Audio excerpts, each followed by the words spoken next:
নমস্কার বন্ধুরা, ঘরোয়া রান্না বাই চৈতালিতে সবাইকে স্বাগত জানাই। আজকে আমি লাউ শাক দিয়ে একটা দুর্দান্ত স্বাদের রেসিপি নিয়ে চলে এসেছি। লাউ শাকটা আমি এখানে খুব ভালো মতো ছোটো ছোটো করে কেটে নিয়েছি। লাউ শাকের ডাঁটা নিইনি, শুধু পাতার পোর্শনটা নিয়েছি। আমি লাউ শাকের পাতা দিয়ে ভর্তা বানাবো, যেটা খেতে অসাধারণ লাগে আর বানাতেও কিন্তু খুব সহজ আর খুব তাড়াতাড়ি হয়ে যায়। আমি এখানে সাদা তেল নিয়েছি 2 চামচ মতো। আমি সাদা তেল দিয়ে করছি, আপনারা চাইলে সর্ষের তেল দিয়ে করবেন। ফোড়ন দিলাম, একটা মোটে শুকনো লঙ্কা দিলাম, কারণ আমি এতে কাঁচা লঙ্কার ব্যবহার করব। ঝালটা অবশ্যই আপনারা যেরকম খান সেই অনুযায়ী দেবেন। একটা শুকনো লঙ্কা প্রথমে একটু ভালো মতো ভাজা ভাজা করে আমি তুলে কিন্তু রেখে দেবো।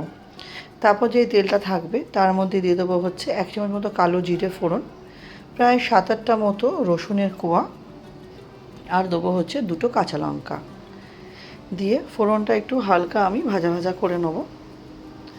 হালকা একটু ভাজা ভাজা করে নিতে হবে। হালকা ভাজা ভাজা হয়ে গেলে এর মধ্যে আমি দিয়ে দেবো হচ্ছে হাফ টমেটো, সরু সরু করে কেটে দিয়েছি। টমেটোটা অপশনাল, আপনারা চাইলে দেবেন না। আমি টমেটোটা দিলাম, যদি চান এতে পেঁয়াজও দিতে পারেন। আমি পেঁয়াজ দিই না, কোনো রকম ভর্তাতে আমি পেঁয়াজের ব্যবহারটা খুব কম করি। এবার এর মধ্যে খুব সামান্য একটু লবণ দেবো, যাতে টমেটোটা একটু নরম হয়। দিয়ে এটা ভালো মতো টমেটোটা একটু আমি নাড়াচাড়া করে নেবো।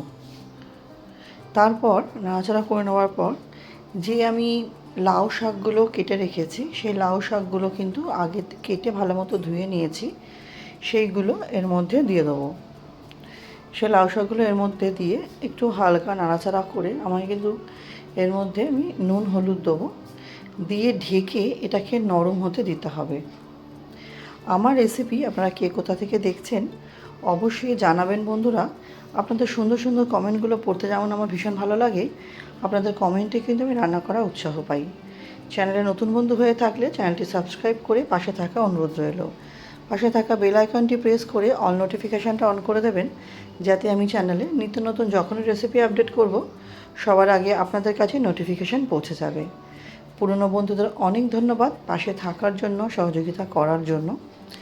যারা আমার রেসিপিটি দেখছেন কিন্তু একটি লাইক দিতে ভুলে গেছেন, অবশ্যই একটি লাইক দিয়ে রেসিপিটি কন্টিনিউ করবেন, এবং ভালো লাগলে অবশ্যই পরিবার বন্ধুবান্ধবের সাথে শেয়ার করবেন। আপনাদের একটা শেয়ার বা একটা লাইক আমাদের এগিয়ে যেতে অনেক বেশি সহযোগিতা করে। দেখুন নুন হলুদটা দেওয়া হয়ে গেছে। এবার একটু ভালো মতো নাড়িচাড়ি নেবেন। দেখুন এতে দেখুন আমার লাউ শাকটাও কিন্তু অনেকটা কমে এসেছে। ঢেকে রাখবো তাও, কারণ লাউ শাক থেকে কিন্তু জল ছাড়বে। মিনিট 2 ঢেকে রেখেছিলাম, দেখুন অনেকটাই জল ছেড়েছে। এই জলটা কিন্তু আমাকে একটু শুকিয়ে নিতে হবে, না হলে বাটার পর অনেকটাই জল জলে হয়ে যাবে, তখন কিন্তু আবার আপনাকে কড়াইতে নাড়তে হবে। যেহেতু আমি কড়াইতে এখনই নাড়ছি, সেই জন্য আমি জলটা একটু ভালো মতো কিন্তু শুকিয়ে নেব, একটু শুকনো শুকনো করে নেবো জল। এই লাউ পাতার ভর্তা গরম গরম ভাত দিয়ে খেতে জাস্ট অসাধারণ লাগে, সাথে আর কিছুরই কিন্তু প্রয়োজন হয় না। আমার বাড়িতে আমার বাচ্চার এত ভালো লেগেছে, ও কিন্তু এটা দিয়েই বারবার খেতে চেয়েছে। দেখুন অনেকটাই কিন্তু শুকিয়ে গেছে। এবার কিন্তু এটাকে আমি একটা প্লেটে নামিয়ে প্রথমে একটু ঠান্ডা করে নেব।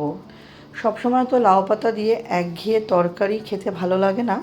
যখন ভালো লাগবে না, একটু চেঞ্জ করে কিছু অন্যরকম খেতে ইচ্ছা করবে, তখন কিন্তু ভর্তাটা আপনারা বানিয়ে নিতে পারেন। দেখুন থালার মধ্যে নামিয়ে দিয়ে এটাকে আমি এবার একটু ঠান্ডা হতে দেবো।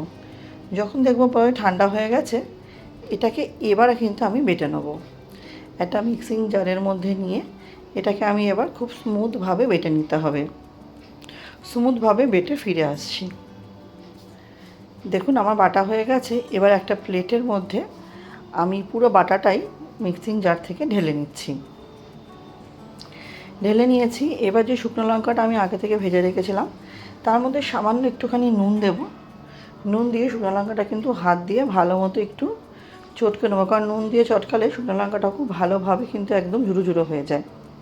তাই নুন দিয়ে একটু ভালোভাবে চটকে নিয়ে ব্যাস এই পাতা বাটাটার সাথে এই শুকনো লঙ্কাটা আর অল্প একটু সর্ষের তেল দিয়ে মেখে গরম গরম ভাতে পরিবেশন করে দেখুন, অসাধারণ লাগে। ছোটো থেকে বড় সবাই কিন্তু আঙুল চেটে খাবে, এটা আমার গ্যারেন্টি। তাই এইভাবে অবশ্যই একবার বানিয়ে দেখবেন। এবার আমি একটু সর্ষের তেল দিয়ে দিলাম, দিয়ে একটু ভালো মতো কিন্তু এটাকে মেখে নেব। ভালো মতো মেখে নিলে এটা আমার রেডি হয়ে যাবে। তারপরে আমি একটা সার্ভিং প্লেটে পরিবেশন করে আপনাদের তো অবশ্যই দেখাবো, তার সাথে কিন্তু আমি গরম গরম ভাতের সাথেও পরিবেশন করে দেবো। তাহলে রেসিপিটা আমার কেমন লাগলো অবশ্যই জানাবেন।